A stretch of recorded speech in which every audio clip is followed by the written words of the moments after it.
1911, Daisy walked from Charlton Street, where she was living, to the Ash Building, where she worked.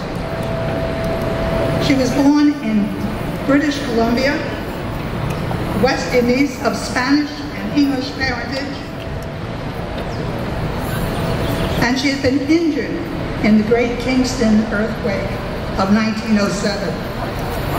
With the reparations paid by the Red Cross for her injuries, she and my grandmother came to this country. They were full of optimism and youth, and they arrived in New York as refugees, but they left all thoughts of fire, death, and destruction behind them. They had sailed in on a tropic breeze and landed squarely on their feet.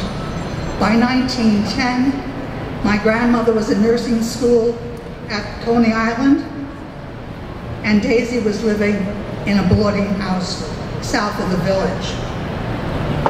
She married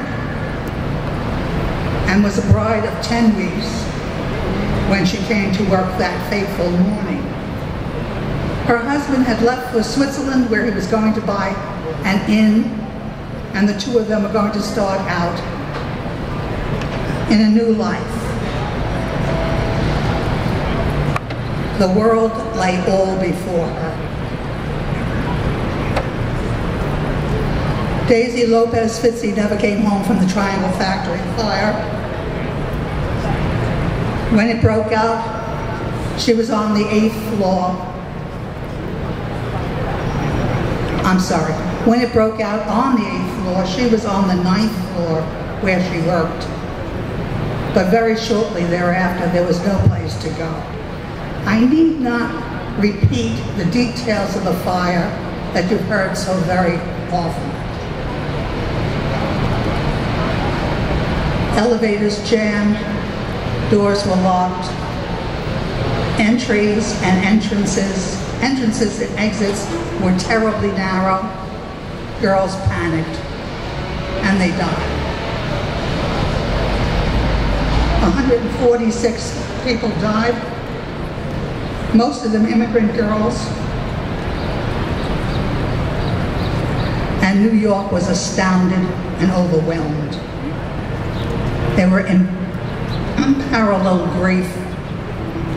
2 weeks after the fire, there was a solemn funeral procession in which 100,000 people marched and 300,000 people watched in a driving rain. Horrified by the tragedy, the New York State Legislature, spurred by Robert Wagner and Al Smith, and the New York Investigating Commission, led by Francis Perkins, enacted regulations affecting wages, hours, sanitary conditions, and workplace safety regulations that still are in place in this city and across the country. Between 1911 and 1913, 60 laws were enacted, 60 new laws.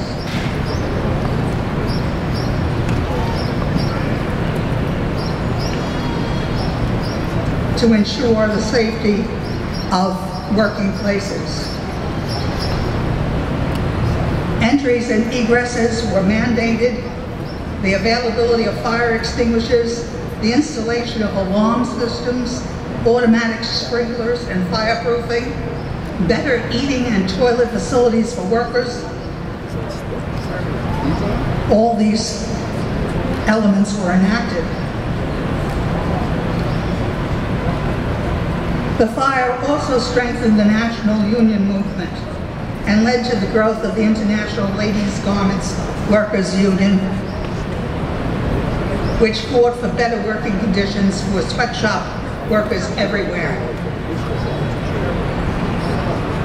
The ILGWU's more recent manifestations, Workers United, and many other unions continue the struggle today. Today, more than ever, the efforts of unions are necessary. Even as I speak, workers' rights are threatened in Spain and Italy, in the Third World, in Chinatown, across the nation, and particularly in Wisconsin. At the Triangle Commemoration in 2009, I was standing on line to place a flower on the sidewalk in honor of my great aunt. I had just been given a white carnation when a whole group of children, excited, came running up with red flowers. "So how come you get a red flower and I get a white one?" I asked one little boy rather quizzically. Utterly serious, he replied, "These are for the Bangladeshi." Though no monument to the Triangle workers exists, though their names are nowhere inscribed on the facade of the Ash Building, the 146 workers of the Triangle have become symbols of the ongoing quest for worker protection and safety. As Francis Perkins, then New York Commissioner of Labor, said, "We will never forget them." Thank you.